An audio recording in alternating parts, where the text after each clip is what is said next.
네, 즐거운 주일 아침입니다. 제가 여러분들에게 드릴 말씀은 그 부활하신 예수 그리스도의 길이고요. 소주제로는 브레이크 뚜로라는 제목을 가지고 그 하나님의 그 말씀을 전하기를 원합니다. 우리 그리스도인들은 참 많은 이 고민을 하게 됩니다. 특히 어떠한 고민을 하게 되냐면요. 분명히 우리가 세상과 다르게 그 생명 대신 그 예수 그리스도를 믿고 있다고 하는데 과연 나에게 있어서 과연 어떠한 그 변화가 있는 것인가? 또 때로는 우리의 가정의 그 모습을 보게 되면 분명히 주님을 믿고 있다고 하는데 앞으로 정말 우리 가정이 나아질 것인가? 왜냐하면 지금 보면 볼수록 세상의 그 모습과 마찬가지로 우리 그리스도인의 그 가정들도 그리 썩 좋은 상태에 있지 않는 것을 볼 수가 있습니다. 겉으로는 우리가 지금 웃고 있는 것 같지만 막상 그 내면을 깊이 들여다보게 되면 지금 가정, 특히 우리 크리스찬의 가정도 세상과 그 별 차이가 없이 지금 계속해서 그 무너져 가고 있는 것을 보게 되는 것이죠. 또 그뿐만 아니라 내 자신을 보더라도 과연 정말 내 안에 생명이 있는 것이 정말 맞나? 정말 이 상태로 이대로 갔을 경우 정말 주님께서 기뻐하는 그 자리로 내가 과연 가게 되고 그런 축복의 자리로 갈 수 있는 것인가? 라는 매우 많은 그런 그 고민을 하면서 우리가 하루하루를 이렇게 신앙생활을 해 나가고 있는 것을 볼 수가 있습니다. 그러면서 우리는 이런 고민을 하게 됩니다. 과연 나는 변할 수 있을까? 때로는 그 상대방은 과연 변할 수 있을까? 그래서 더 좋아질 수 있을까? 때로는 막연하게, 때로는 그 아내가 그 남편에게 여러 가지 가정의 그 문제점에 대해서 이야기를 합니다. 때로는 자녀에 대한 그 문제점에 대해서 이야기합니다. 근데 남편들이 이런 말을 합니다. 앞으로 좋아질 거야. 여러분 정말 좋아질까요? 좋아지지 아니할까요? 절대 좋아지지 아니할 것입니다. 여러분 이거 마찬가지죠. 마치 여러분 그 마약이 있습니다. 그 마약을 조금씩 그 마약을 가족들이 먹고 있어요. 먹고 있으면서 그것이 조금씩 중독화되어져 가고 있습니다. 그 중독화되어져 가고 있으면서 앞으로 좋아질 거야. 앞으로 저 모든 것들을 다 끊고 새로운 삶을 살아갈 수 있을 거야. 더욱더 건강해질 수 있을 거야. 그것은 새빨간 거짓말이죠. 분명히 그것은 좋아질 희망이 있는 것이 아니라 오히려 무너질 것입니다. 망가질 것입니다. 망가진다고 하면서 앞으로 좋아질 것이야. 그것은 절대 긍정이 아닙니다. 그건 절대 긍정의 힘이 아닙니다. 오히려 더 큰 그 병에 걸린 것이죠. 지금 무너져가고 있고 망가져가고 있는데 앞으로 막연히 좋아질 것이다. 앞으로 정신 차릴 것이다. 절대 천만에요.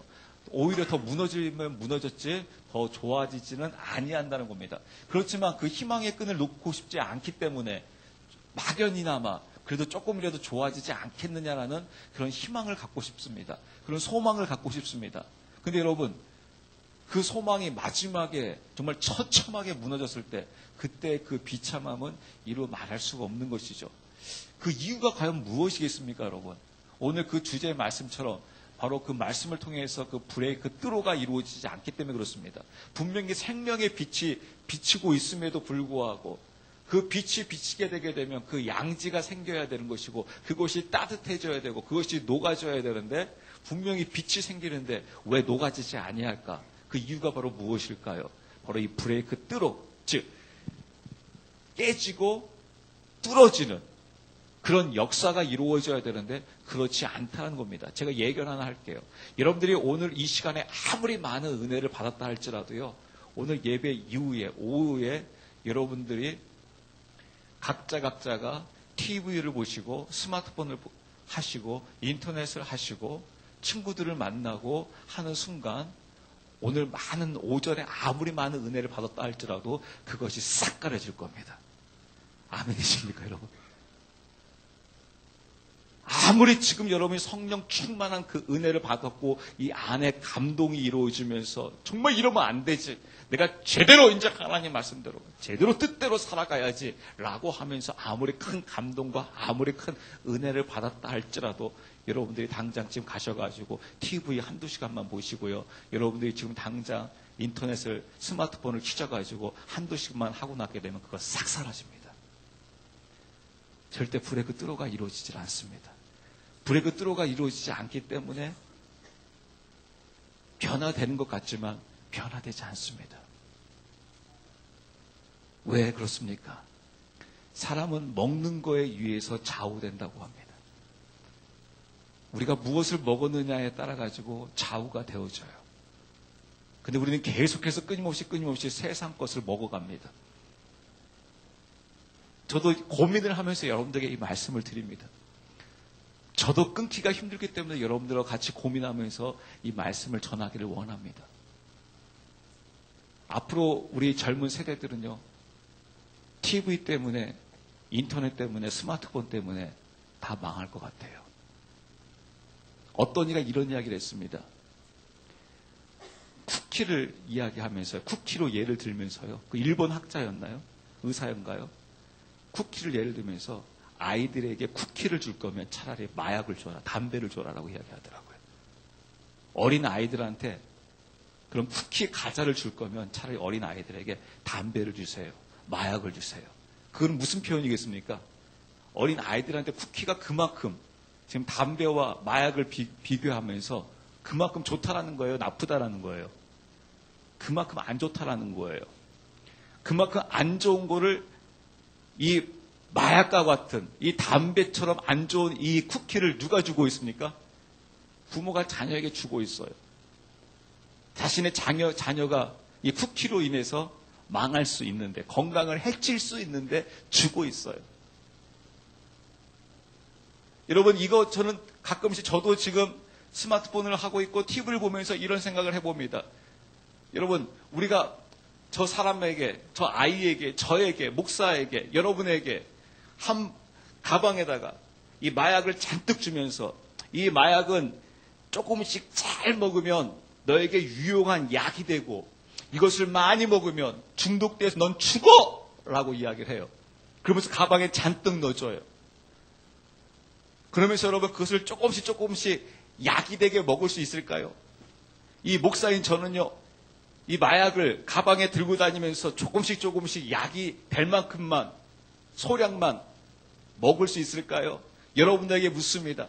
여러분, 가방에 잔뜩 마약이 들어있으면서 이것이 약이 될 정도만 내가 조금씩 소량만 그것을 여러분 섭취하면서 할 수 있을까요? 절제할 수 있을까요? 성인은 절제할 수 있고 어린은 절제할 수 없을까요? 19세 이상은 그것을 가능하고 19세 이하는 그것이 안 될까요? 더 나아가서 여러분, 의학을 잘 알고 있는 그 의사들은 그 의사들 가방에 자기 스스로가 그 마약을 들고 다니면서 그것을 맞춰가면서 건강에 정말 필요한 약만, 그 마약을 섭취하면서 살아갈 수 있을까요? 아마 그렇다고 하면 거짓말일 겁니다. 안 될 것입니다.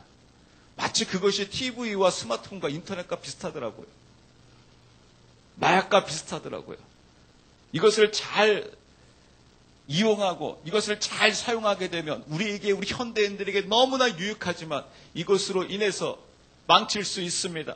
그래서 절제하면서 조금씩 잘 사용하십시오. 우리 자녀들에게 조금씩 잘 사용해라 라고 하면서 마치 마약과 같은 TV를, 마약과 같은 스마트폰을, 마약과 같은 인터넷을 던져주면서 이것을 잘 절제하면서 해나가면 앞으로 당신은 유익한 사람이 될 수 있을 것입니다 라고 함으로 인해서 그것이 성공한다고 하게 되면 그것은 거짓말일 겁니다. 아마 나중에 그 마약에 의해서 다 중독될 것입니다. 의사도, 목사도, 여러분이 모두가 다 중독이 될 것입니다.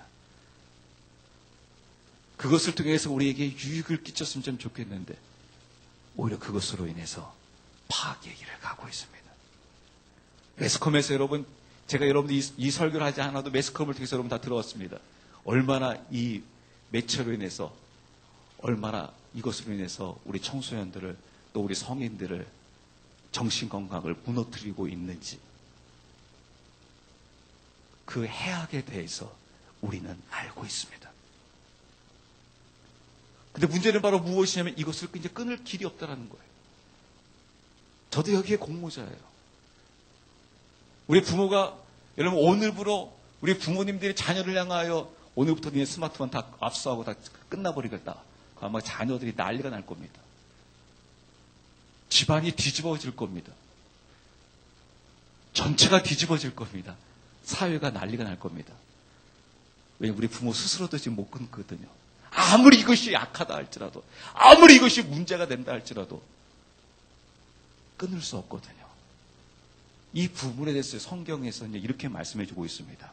이 세상의 모습에 대해서 뭐라고 이야기하고 있냐고요. 제가 이 말씀을 새벽에 묵상하다가 이 장면을 다시 한번 보면서 깜짝 놀랐어요. 한번 여러분 계시록 18장 말씀 한번 보실래요? 계시록 18장. 계시록 18장 한번 3절 말씀 보겠습니다. 모든 민족들이 그녀의 음행으로 인한 진노의 포도즙을 마셨고 또 땅의 왕들이 그녀와 음행하였으며 땅의 상인들도 그녀의 넘치는 사치로 말미암아 치부하였도다 하더라. 네, 여러분 여기 음녀, 그녀가 나오는데요. 그 부분을 2절을 같이 한번 보면서 보겠습니다. 2절. 그가 우렁찬 음성으로 힘차게 외쳐 이르되 저 큰 바빌론이 무너졌도다 무너졌도다. 그녀가 마귀들의 처소가 되고 모든 더러운 영의 요새가 되며 모든 부정하고 가증한 새들의 집이 되었도다. 네, 여기에 바빌론이 무너졌다고 되어 있습니다. 근데 이 바빌론에 대해서 뭐라고 했냐면 그녀라고 합니다. 그녀. 즉 음녀라고 합니다. 그래서 이 바빌론에 대해서 뭐라고 이야기하고 있냐면 여러분들이 18장 그대로 두면서 17장 한번 5절 말씀 볼게요. 17장 5절. 바빌론에 대해서 이야기합니다. 그녀의 이마에 한 이름이 기록되어 있었는데 신비라 큰 바빌론이라 땅의 창녀들과 가증한 것들의 어미라 하였더라. 네, 그렇습니다. 이 그녀는 곧 큰 바빌론이라. 그래서 땅의 창녀들과 가증한 것들에 뭐라고 되어 있냐면 어미다.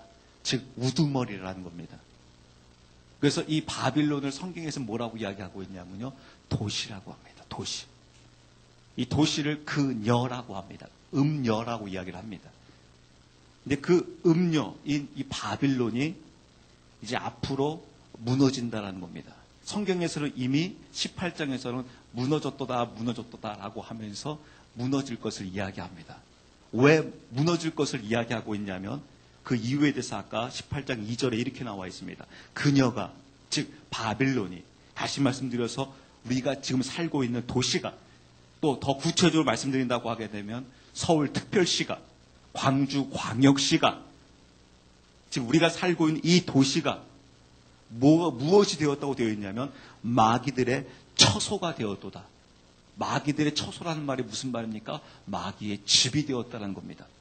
마귀가 그냥 들어갔다 나왔다 출입을 마음대로 할 수 있는 자기의 집이 되었다라고 이야기하고 있습니다. 즉 주님의 평가인 것을 볼 수가 있습니다. 주님께서 말씀하시는데 지금 마귀의 처소가 되었다는 겁니다. 여러분이 마귀의 처소가 된 곳에서 지금 방송을 타고 TV가 나오고 있습니다. 마귀의 처소가 된 곳에서 인터넷 방송이 나오고 있습니다. 지금 우리가 보고 있는 인터넷이 되어지고 있습니다. 어디에서 나오고 있습니까? 마귀의 처소에서 나오고 있다는 겁니다. 어떻게 보면 우리가 이런 말을 듣게 되게 되면 부정하고 싶을 것입니다. 왜 내가 지금 하고 있는 것, 내가 지금 살고 있는 곳이 마귀가 처소가 되어졌다. 그래서 뭐라고 되어 있냐면 그 다음 말씀 보게 되면 모든 더러운 영의 요새가 되며 모든 더러운 영의 요새가 되었다는 겁니다. 부정하고 가증한 새들의 집이 되었도다. 부정하고 가증한 새들의 집이 되었도다. 모든 민족들이 그녀의 음행으로, 즉 도시의 음행으로 인한 진노의 포도즙을 마셨고, 그러니까 그 진노의 포도즙을 모든 민족들이 같이 음행하며 지금 마시고 있다는 거예요. 또 땅의 왕들이 그녀와 음행하며, 즉 땅에 있는 왕, 땅에 있는 지도자들이 그녀와 도시와 같이 음행하며 땅의 상인들도 그녀의 넘치는 사치로 말미암아 치부하였도다라고 이야기하고 있습니다. 저는 이 말씀 보면서 여러분 섬뜩합니다. 한편으로는 두렵습니다. 왜냐하면 앞으로 세상은 나아지지 아니할 것이기 때문에 그렇습니다. 앞으로 우리 가정들은 더 나아지지 아니할 것이 불을 보듯 뻔히 보이기 때문에 그렇습니다. 앞으로 세상은 더 더러운 영으로 가득 찰 것입니다. 정화되어지지 아니할 것입니다. 왜냐하면 여러분 정화될 것이라고 하는 것은 여러분 그것은 새빨간 거짓말입니다. 지금 우리의 가정을 보더라도 여러분, 여러분의 지금의 가정이 여러분 정화되어져 가고 있나요? 더 나아가서 우리 크리스찬의 가정은 정화되어져 가고 있나요? 더 안 좋아지지 않고 있습니까? 더 나빠지고 있지 않습니까? 지금 우리 청소년들은 정말 그 맑은 정신을 가지고 야, 그 젊음, 이 젊음 하나가만 가져도 모든 것을 다 누리며 살아갈 수 있겠다. 왜냐하면 그 젊은의 그 맑은 그 정신, 여러분들이 성인 여러분들이 바라보실 때 우리 청소년들이, 우리 자녀들이 정말 젊은 맑은 정신을 갖고 있나요? 맑은 영을 갖고 있나요? 그렇지 않다는 것을 볼 수가 있습니다. 그래서 세상은 앞으로 더 안 좋아질 것입니다. 더 소망을 잃어버리게 될 것입니다. 앞으로 세상은 더 폭력적으로, 폭행적으로 갈 것입니다. 사람들은 더 분노와 혈기를 더 내기 시작할 것입니다. 왜냐하면 사람에게는 욕심이 있습니다. 자기를 만족시키고 싶어 하는 그 욕구가 있어요.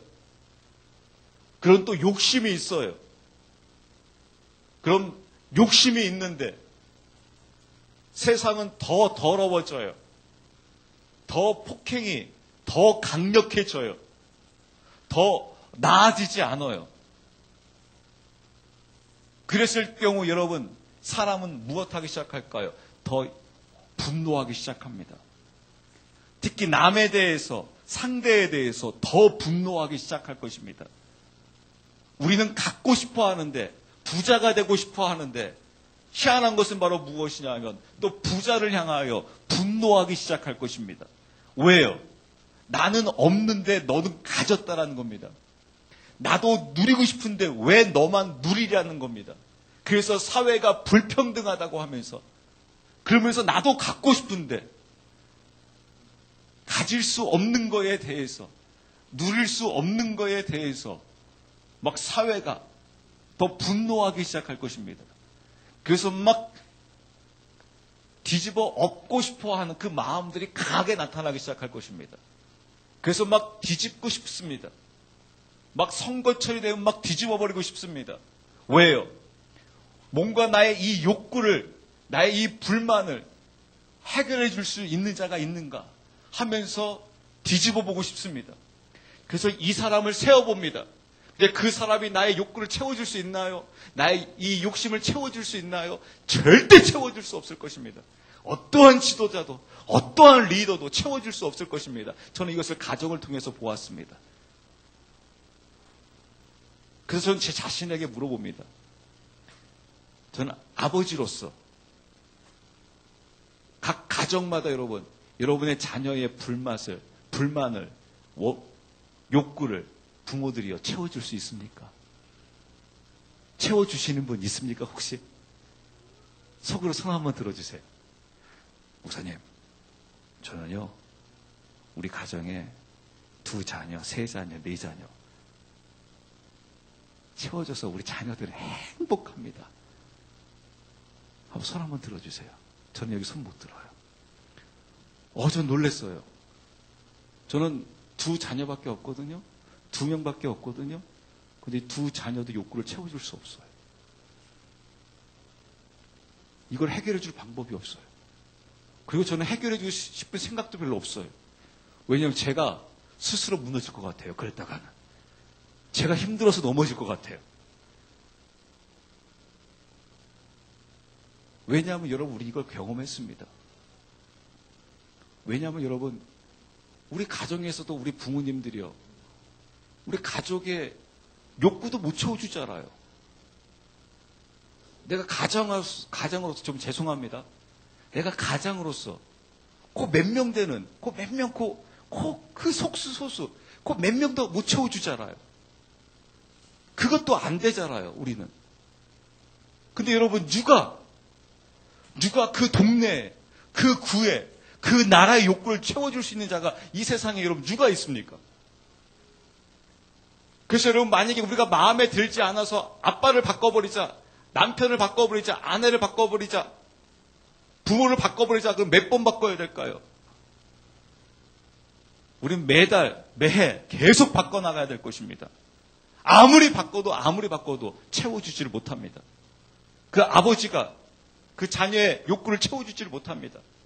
단 하나뿐인 아내조차도 그 아내의 욕구를 채워주지를 못합니다. 그 남편이요. 한 사람의 욕구도 채워주지를 못합니다.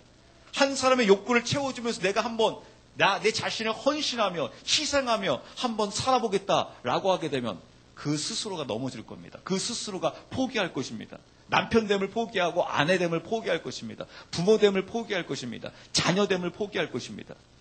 우리는 그 한두 사람도 설사 내 자신조차도 그것을 채워줄 길이 없습니다. 왜냐하면 세상은 성경에서 주님께서 말씀하고 있는 것처럼 지금 마귀의 처소가 되어졌기 때문에 그렇습니다. 그래서 이 마귀의 처소가 되어졌기 때문에 무너진다는 겁니다. 그래서 성경은 이렇게 이야기하고 있습니다. 앞으로 계속해서 의의 길을 가는 자는 의의 길을 갈 수 있게끔 하고 악한 길을 가는 자에게는 계속해서 악한 길을 가게 하겠노라라고 이야기하고 있습니다. 그래서 여러분 그 발을요 악한 길로 들어서게 되면요, 악한 길에 들어서게 되면요 결코 다시 나아지겠다라고 여러분 소망과 희망을 갖지 마시기 바랍니다. 앞으로 내가 스마트폰에 빠져들게 되면요 더 빠져들게 되죠. 거기서 다시 돌이킬 수 없을 것입니다. 오히려 술을 먹기 시작하게 되면요 쾌락으로 빠져들게 되면요 거기서 나올 수 있는 길은 없을 것입니다. 더 빠져들게 될 것입니다. 더 심각한 상태로 가게 될 것입니다. 그게 여러분 우리들의 모습일 것입니다. 또 그것으로 인해서 우리 스스로가 내 자신이 무너질 뿐만 아니라 상대방이 그것을 통해서 무너지는 것을 보면서 큰 실망감에 사로잡히게 될 것입니다. 큰 어려움에 사로잡히게 될 것입니다. 그런데 우리는 그것을 끊지 못하고 계속해서 이 길을 걸어가야 합니다. 그게 참 안타까움입니다. 목회자인 저 자신도 이 부분에 대해서 심히 고민하면서 한 발자국 걸어가고 있습니다. 주님, 지금 사회의 모습이 저를 비롯해서 이러한 모습 속에 지금 노출되어져 있습니다. 주님께서 말씀하신 대로 지금 이 세상은, 이 도시는 마귀의 처소가 되었습니다. 마귀의 처소가 되어진 상태에서 정말 주님의 말씀을 전했을 때 정말 생명을 토대로 해서 한 사람 한 사람을 정말 변화시킬 수 있나요? 아무리 외친들 우리가 나가서 조금만 스마트폰하고 조금만 TV 보면 다 끝나는데, 다 사라지는데, 이 말씀 싹 사라지는데, 우리 안에 있는 이 생명 다 사라지는데 주님 어떻게 해야 합니까? 정말 답이 있는 겁니까?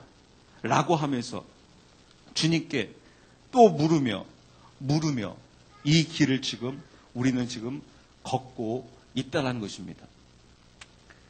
그래서 여러분 우리 그리스도 안에서 우리 그리스도인들이 결단해야 합니다. 이 길을 그대로 가고 있으면서 우리에게 생명이 주어질 것이다라고 하는 것은 여러분 이것은 새빨간 거짓말입니다. 아까 좀 전에 말씀드린 대로요. 우리 아내들이 얼마나 답답해 하십니까? 분명히 지금 가정에 문제가 생겨서 여보 어떻게 하면 좋겠어? 라고 하는데 막연하게 앞으로 좋아질 거야 라고 한들 그게 좋아질 수 있냐는 거예요. 그게 긍정이냐는 거예요. 왜냐하면 여러분 앞으로 지금 우리가 이런 죄악된 길을 지금 걸어가고 있는데 여러분 하나님께서 우리 가정을 축복할 것입니다. 여러분의 가정을 축복하시고 여러분의 자녀를 축복할 것입니다. 여러분 잘 될 것입니다. 그렇게 여러분 긍정적으로 소망 있는 설교를 한다고 하는 게 소망의 설교자는 거예요. 아닙니다. 우리가 정말 좋아지려면 지금 문제되는 것을 끊어야 합니다. 끊지 않는 상태에서 여러분 절대 좋아지지 않습니다.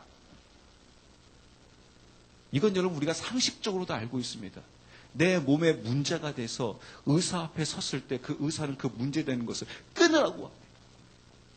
이걸 끊지 않으면 절대 어떠한 방법으로도 나을 길이 없을 겁니다. 그것을 끊지 않으면서 의사가 괜찮습니다. 시간 지나면 저절로 잘 좋아질 것입니다. 그럼 그 의사는 가짜입니다. 그 의사는 엉터리입니다. 그 의사는 어떻게 합니까? 명의일수록 어떻게 합니까? 지금 그거 당장 끊어야 합니다. 살려면 지금 당장 끊어야 합니다. 당장 끊고 이제 생명의 길로 가야 합니다. 라고 했을 때 거기서 돌이켜야지만 생명의 길로 갈 수 있게 되는 거죠. 거기서 돌이키지 아니한 상태에서 아무리 우리가 긍정을 외치고 축복을 외친다 할지라도 결코 그 길을 걸어갈 수 없다는 것입니다. 왜냐하면 여러분, 저는 목회를 하면서 아버지로 살아가면서 또 나름대로 인생을 살아가면서 철저하게 깨닫게 되었어요. 인간만이 이 길을 걸어가기 위해서는요, 여기에 순종하지 않으면 절대 그 길을 걸어갈 수가 없기 때문에 그렇습니다. 이 자리에 계신 부모님들, 우리 자녀들을 얼마나 사랑합니까?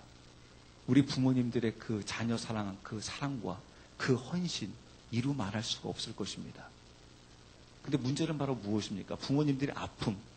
어떻게 보면 이것을 제가 좀 더 거룩한 말로 하게 되면 애통입니다. 이 자녀를 향한 애통. 자녀를 너무 사랑해요.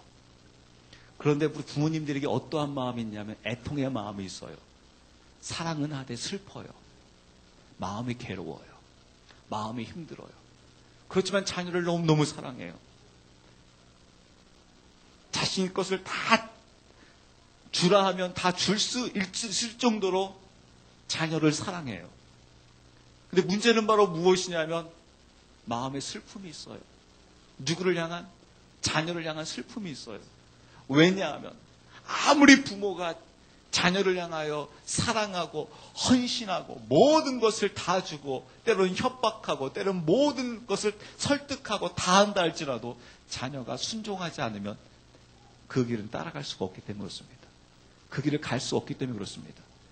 자녀가 순종해 주지 않으면 안 돼요. 이미 어느 정도 그 자녀가 성장하게 되면 나름대로 어렸을 때 전혀 힘이 없을 때는 그나마 부모님들이 무엇으로 눌러가지고 따라오게 할 수 있습니까? 힘으로 눌러가지고 따라올 수 있어요. 근데 어느 정도만 조금만 성장하게 되면 자녀가 부모에 대해서 내 어머니, 내 아버지 알겠어요 라고 하면서 순종하지 않게 되게 되면 절대 자녀를 따라올 할 수가 없습니다. 아무리 부모가 헌신하고 아무리 사랑한다 할지라도 방법이 없어요. 자녀가 그 부모의 그 사랑과 그 헌신을 깨달아서 그 자녀가 순종해 주면 갈 수 있지만 순종하지 않으면 절대 그 길을 갈 수 없게끔 하나님께서 우리 인간에게 주신 축복입니다. 아멘이십니까 여러분? 이게 인간만이 누릴 수 있는 가장 최고의 축복이에요. 하나님께서 우리를 아무리 사랑해 주시고 아무리 놀라운 하나님의 그 은혜를 베풀어 주신다 할지라도 그 은혜에 대해서 아버지 알겠습니다. 제가 아버지의 뜻대로 아버지의 방식대로 아버지를 믿으며 아버지께 따라갈게요 라고 하면서 네 라고 순종하지 않는 이상은 하나님도 그 자녀를 어떻게 할 수가 없어요. 너무너무 사랑합니다. 어느 정도로 사랑하셨습니까? 이 땅에 독생자 예수 그리스도를 보내셔서 우리의 그 죄로 인해서 예수님을 그 독생자를 갈기갈기 찢겨 죽이시기까지 하시면서 그로 인해서 그 부활의 축복을 주시기까지 하나님의 놀라운 그 은혜의 사랑을 주셨음에도 불구하고 그 자녀가 그 아버지의 그 은혜에 아버지의 은혜 감사합니다라고 하며 순종하며 들어오지 않는 이상 하나님 아버지도 그 자녀를 어떻게 할 수가 없다라는 겁니다. 여러분, 순종이 구원을 이루게 하는 것은 아닙니다. 그러나 그 순종은 하나님의 은혜에 동참되어지는 것입니다. 그 하나님의 그 은혜에 동참되어지려면 내가 거기에 순종하며 나가야 합니다. 그 순종하며 계속해서 그 길을 나가야 합니다. 특히 여러분, 우리에게 있어서는 이 브레이크 뚜로가 강력히 필요할 때입니다. 왜냐하면 지금 우리에게 또 우리 옆에 있는 지체에게 우리는 너무나 많은 벽으로 둘러싸져 있습니다. 우리의 이 심장을 뚫기에 너무나 많은 죄들이 우리를 지금 가로막고 있습니다. 그렇기 때문에 빛이 비치는데 그 빛이 잠깐 표면만 살짝 비추고 가게 되게 되면 그 생명이 폭발하지를 못합니다. 내 안에 지금 주님의 그 폭발의 그 힘이 있다 할지라도 이것이 죄로 인해서 너무나 많은 장벽으로 쌓여 있습니다. 그래서 집중적으로 그 빛으로 어떻게 해야 되겠습니까? 그것을 뚫어야 합니다. 이 브레이크, 즉 그곳을 박살을 내야 합니다. 깨야 합니다. 깨서 어떻게 해야 합니까? 들어와야 합니다. 그래야지 내 안에 있는 이 생명이 어떻게 합니까? 폭발합니다. 그 폭발이 이루어지기 전까지는 어떠한 일도 어떠한 증세도 나타나지 아니할 것입니다. 오히려 그것을 브레이크 뚫어 하고 있는 그 과정에 있어서는 많은 어려움과 많은 아픔과 많은 인내와 많은 절제가 필요할 것입니다. 그래서 성경에서는 그 부분에 대해서 성도들의 그 인내와 그 절제가 필요하다라고 성경에서 우리에게 말씀해주고 계신 것을 볼 수가 있어요. 근데 그것이 뚫어져야 합니다. 마치 우리가 그 석유를 탐사할 때 그 암벽을 뚫고 드릴이 뚫고 들어갑니다. 그것이 완전히 뚫려지기 전까지는 그 안에 그 온유가 쏟아지질 않습니다. 많은 암벽이 쌓이면 쌓여 있을수록 그것을 뚫는 작업이 매우 매우 힘듭니다. 그렇지만 그것을 뚫어야 합니다. 근데 여러분 중요한 게 있습니다. 이것을 무엇으로 뚫냐는 거예요. 이제 우리는 여러분 답을 알았습니다. 그 전까지 여러분 우리나라는 가난했기 때문에 돈이 있으면 이것을 뚫을 수 있을까? 돈으로 한번 뚫어보려고 했었습니다. 근데 돈으로 뚫어지는 것이 아니라 더 두꺼운 장벽이 쌓입니다. 때로는 쾌락으로, 때로는 부모의 사랑으로, 별 방법 모든 것으로 다 뚫어보려고 했었는데 절대 여기는 뚫려지지를 않습니다. 이것을 뚫을 수 있는 유일한 길은 바로 무엇이겠습니까? 뚫을 수 있는 유일한 길은 바로 생명 되신 예수 그리스도밖에 없습니다. 생명 되신 그 예수 그리스도를 통하여 하나님이 주시고자 하는 여러분 복을 누리셔야 합니다. 여러분, 저는 여러분들에게 정말 축복합니다. 하나님이 주시고자 하는 여러분 복을 누리십시오. 그 복을 여러분 한 분 한 분들이 다 받았으면 좋겠습니다. 제가 여러분께 이 복을 간단히 말씀드릴게요. 하나님께서 이걸 신학적으로요, 이것은 일반 은총이 있고 특별 은총이 있다고 합니다. 여러분, 일반 은총은 바로 무엇이냐면요, 하나님의 백성이건 하나님의 백성이 아니건 하나님께서 세상에게 주신 은총이에요. 이 세상에 주신 은총은 바로 무엇이냐면 간단합니다. 여러분, 공부 잘하기를 원하십니까? 우리 자녀들이 공부 잘하기를 원합니까? 그럼 어떻게 하면 될까요? 기도 열심히 하는 게 아닙니다. 공부 열심히 하면 됩니다. 공부 열심히 하면 예수 믿는 사람도 1등할 수 있고 예수 믿지 않는 사람도 1등하고 이슬람도 1등할 수 있습니다. 다 1등할 수 있습니다. 어떻게 하면 돼요? 세상에서 열심히 공부하면 됩니다. 돈 많이 벌고 싶습니까? 그러면 열심히 돈 벌면 됩니다. 이게 일반 은총입니다. 일반 은총은 예수를 믿건 예수를 믿지 아니하건 상관없이 그가 그 상황에서 그 자리에서 최선을 다해서 열심히 공부를 하든지 열심히 사기를 치든지 하여튼간 그곳에서 열심히 해나가면 그 모든 것들을 다 누려나갈 수 있습니다. 이것은 예수 믿는 것과 상관없습니다. 그렇기 때문에 예수 믿는 사람들도 하나님께 주시는 일반 공기를 맡을 수 있는 것이고, 예수 믿지 않은 사람도 공기를 맡을 수 있고, 햇빛도 쬐을 수 있고, 이 모든 은총 가운데 살아갑니다. 그러나 하나님께서 예수 믿는 사람들에게 주시고자 하는 은총은 바로 무엇이냐면 특별 은총입니다. 이 특별 은총은 세상 사람들이 결코 받을 수 없는 은총입니다. 특히 하나님께서 주시고자 하는 이 특별 은총이 있습니다. 특별히 복이 있습니다.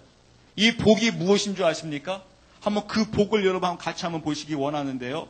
그 말씀이 어디에 나오냐면요. 한번 여러분 같이 한번 복 한번 볼게요. 한번 계시록 말씀 보겠습니다, 여러분. 계시록 19장 말씀을 볼게요. 계시록 19장 7절. 계시록 19장 7절. 하나님께서 정말 주시고자 하는 복이 있습니다. 그 복이 무엇인지 19장 9절 말씀만 보겠습니다. 19장 9절. 그가 내게 말하기를 기록하라. 어린 양의 혼인 만찬에 부름받은 자들은 복이 있도다 하고. 네, 그렇습니다. 누가 복이 있다고 말씀되어 있냐면요. 어린 양의 혼인 잔치, 즉 혼인 만찬. 이 혼인 만찬에 참여하는 자가 복이 있다는 겁니다. 그러니까 이 혼인 만찬, 혼인 잔치라고 하게 되면 여러분 바로 결혼식입니다. 그러면 결혼식에 참여하는 자가 가장 복이 있다는 거예요. 그럼 여러분 이 결혼식에 참여하는 자가 누구이겠습니까? 신부를 이야기하겠죠? 그러면 이 신부에게 주시는 하나님의 축복이 있어요. 즉 하나님께서 정말 주시고자 하는 축복은 바로 무엇이? 이 혼인잔치에 참여시키는 거예요. 즉 이 생명에 참여시키는 거예요. 그래서 그 혼인잔치에 참여할 수 있는 자는 바로 신부를 이야기합니다. 그러면 그 7절 말씀 보겠어요. 그 혼인잔치에 참여하는 그 신부에 대해서 여러분 7절에 나와 있는데요. 그 7절 말씀 볼게요. 19장 7절. 우리가 즐거워하고 기뻐하며 그분께 종기를 돌릴지니 어린 양의 혼인잔치가 이르렀고 그분의 아내가 자신을 예비하였도다. 네, 보세요. 어린 양의 혼인잔치가 이르렀고 그분의 아내가, 즉 그분이 누구입니까? 신랑이신 예수 그리스도예요. 예수 그리스도의 아내가, 그러니까 예수 그리스도의 아내라고 하면 누굽니까? 신부를 이야기하죠. 예수 그리스도의 신부가 자신을 무엇했다고 되어 있습니까? 예비했다고 되어 있습니다. 근데 이게 여러분 놀라운 게 바로 무엇이냐면 예비한다고 해가지고 나의 힘과 나의 능력으로 예비하는 게 아니에요. 사실 이 신부가 이 혼인잔치를 예비하기 위해서, 신부 준비하기 위해서 이 신랑의 아버지가 이미 지참금을 다 주어요. 예비할 수 있도록. 그래서 그 지참금이 바로 무엇이냐면 바로 부활하신 예수 그리스도고, 또 하나의 지참금이 있는데 그 지참금은 바로 무엇이냐면 십자가에 못 박혀 돌아가신 예수 그리스도예요. 이게 바로 신부의 지참금이에요. 다른 것을 준 것이 아니라 이 신부가 혼인잔치를 준비할 수 있도록 이 부활하신 예수 그리스도를 통해서 이 신부가 승리의 삶을 살아갈 수 있도록. 왜냐하면 이 신부가 무엇을 지켜야 합니까? 순결을 지켜야 되잖아요. 그 순결을 지키려면 신부가 힘이 있어야지 지킬 수가 있잖아요. 지금 괴수들이, 늑대들이 으렁으렁 거리고 있는데 그 늑대들이 그 신부의 순결을 완전히 무너뜨리려고 하고 있는데 내가 조심스럽게 걷는다 해가지고 어떻게 이것을 지켜나갈 수 있겠습니까? 방법이 없거든요. 신부가 힘이 없거든요. 능력이 없거든요. 그래서 이 신부의 순결을 지킬 수 있도록 그 신랑의 아버지가 무기, 즉 지참금을 주셨어요. 그 지참금이 바로 무엇이야? 부활하신 예수 그리스도예요. 부활하신 예수 그리스도를 딱 들여 밀어버리면 이 공중권세를 잡고 있는 마귀가 그 신부를 더럽히지를 못해요. 누구를 드러내버리냐? 부활하신 예수 그리스도를 드러내버립니다. 그러면서 또 하나의 지참금이 있습니다. 그 하나의 지참금이 바로 무엇이냐면 십자가에 못 박혀 돌아가신 예수 그리스도의 보혈이에요.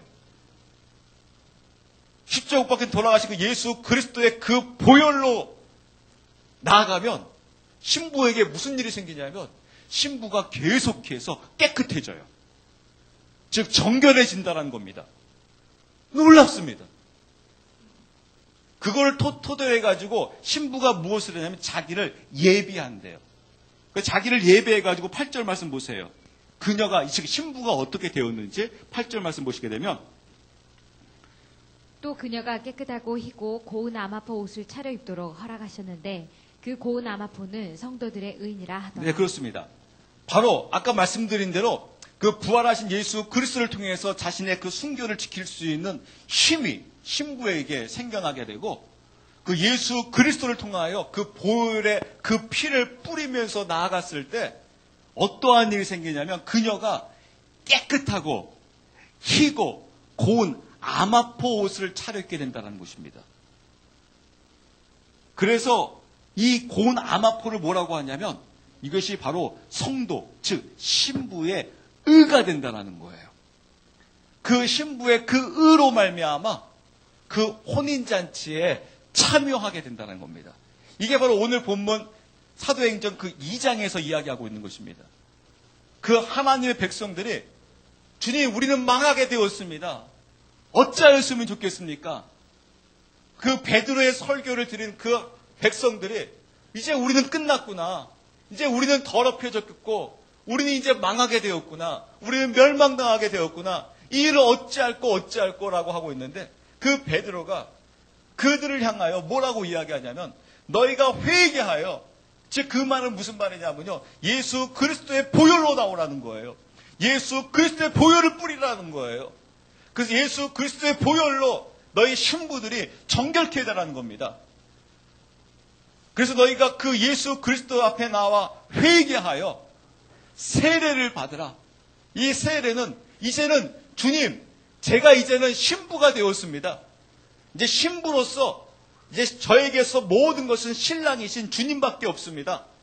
이제 신랑의 길을 쫓아가겠습니다. 라고 하면서 그 신부됨을 선포하는 거예요.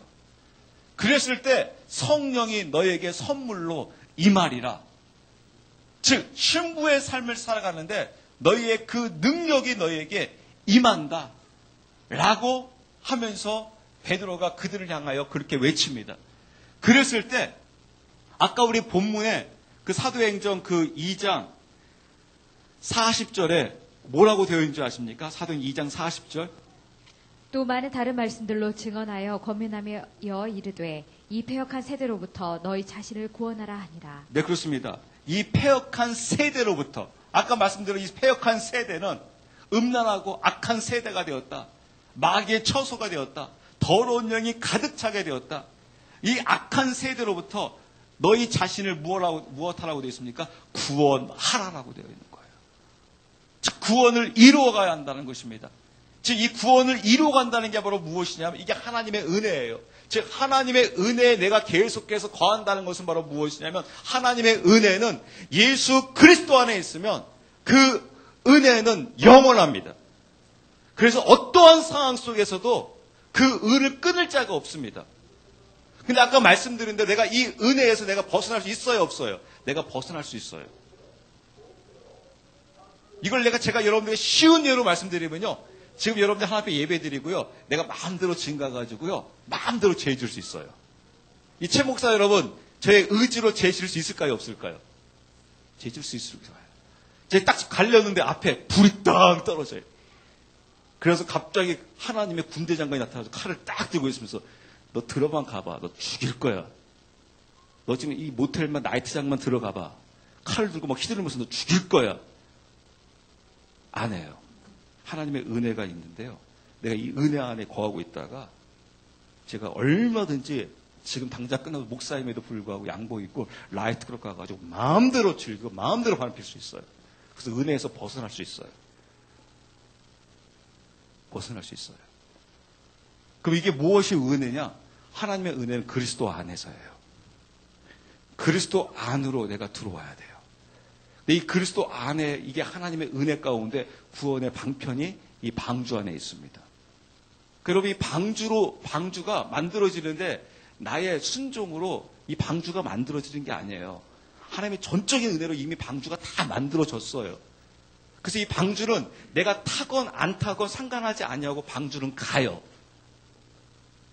근데 그 방주에 만들어진 그 방주에 내가 주님 저도 데리고 와주세요.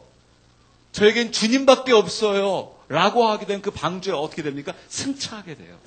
타게 된다는 겁니다. 그 방주에 타서 우리 신부들이 계속해서 어떻게 하라는 겁니까? 계속해서 내 자신을 그리스도 안에서 신부 단장에 나가는 거예요. 근데 그 신부 단장이 아까 좀 전에 말씀대로 그것이 바로 무엇이었습니까? 그게 바로 성도의 의라는 거예요.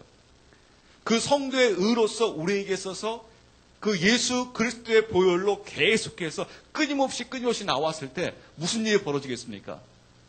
처음에는 별 아무 증세도 없는 것 같은데 내 안에 어느 순간부터 이 회개라는 이 드릴이 계속해서 치고 들어가가지고 브레이크 뚜루가 이루어져가지고 나중에 그것을 박살내버리고 그것을 들어가가지고요. 거기서 생명이 솟아나기 시작해요. 그 생명이 솟아났을 때 그것을 뭐라고 하냐면 거기서 진정한 변화가 이루어지기 시작한다는 거예요. 그때 여러분들에게, 여러분 자녀들에게요, 이 죄악된 길을 걸어가서는 안 된다. 아무리 협박하고 아무리 말하지 아니해도 그가 그 다음부터는 그 생명의 길을 걸어가요. 왜냐하면 그곳에 브레이크 뚜루가 이루어졌기 때문에 그래요. 생명수가 솟아나기 때문에 그래요. 물론 생명수가 솟아나도 계속해서 영적인 싸움은 합니다. 왜냐하면 우리에게 육신이 있기 때문에 그렇습니다. 육신이 있기 때문에 계속해서 이 육신은 우리를 공격해 들어올 것입니다. 그렇지만 이 육신이 공격해 들어올 때 우리는 싸우기 시작합니다. 무엇과 싸우기 시작합니까? 죄와 싸우기 시작합니다. 죄와 싸우기 시작했을 때 그 가정은, 그 교회는 성공합니다. 문제는 바로 무엇이냐면요, 죄와 싸우지 않기 때문에 문제가 되는 겁니다. 교회들이 죄와 싸우기 시작해야 됩니다. 치열하게 싸우기 시작해야 됩니다. 성도들이, 가정들이 이제 죄와 치열하게 싸우기 시작해야 합니다. 물론 전쟁한다는 것은 여러분 피곤합니다. 마치 전쟁한다는 것은 오히려 박살나는 것 같습니다. 여러분 성도의 가정이 지금 평온하면 안 됩니다. 여러분 우리 가정은 평온해요. 우리 가정은 행복해요. 사실 여러분 그것은 거짓말입니다. 그건 위장입니다. 절대 여러분 가정이 지금 평온해질 수 없고 평화가 있을 수 없습니다. 왜 그렇습니까? 이미 성경에서 이야기하고 있잖아요. 이미 세상은 지금 마귀의 처소가 되어져 버렸다. 더러운 영이 가득 찼다. 라고 하고 있는데 더러운 영이 가득 찼는데 우린 평온하다. 평온한 곳은 여러분 신천지입니다. 이단입니다. 평온한 곳은 여러분 악한 곳입니다. 악한 곳은요 거짓된 말로요 평온하다고 합니다. 평온하다고 합니다. 왜요? 그것은 이미 점령이 이루어졌기 때문에 그렇습니다. 무엇으로요? 어둠으로 이루어졌기 때문에 그렇습니다. 그래서 여러분 교회는 지금 치열하게 싸워야 합니다. 그 치열하게 싸우는 교회가요 지금 건강한 교회예요. 치열하게 싸우고 있는 가정이 건강한 가정이에요. 여러분 싸우시기 바랍니다. 아멘. 싸우라는 것은 여러분 죄라 싸우라는 겁니다. 죄하고 싸우라는 겁니다. 여러분 자신이요. 여러분 자신들이요. 이제 계신 여러분 청소년들이요. 여러분 자신과 싸우시기 바랍니다. 여러분 죄와 싸우시기 바랍니다. 싸우셔야 합니다. 싸워야지 승리할 수 있습니다. 싸우지 않고 있으면 큰 문제가 됩니다. 즉 무엇으로 싸워서 승리해야 됩니까? 우리 혈기와 우리의 분노로 싸우는 것이 아니라 다시 우리가 예수 그리스도의 능력으로 싸워야 합니다. 예수 그리스도의 보혈로 싸워야 합니다. 그래서 여러분 우리 모두가 다 그 혼인잔치에 참여할 수 있는 그 하나님께 주시고자 하는 그 축복을 누릴 수 있는 저와 여러분들이 되었으면 합니다. 기도합니다.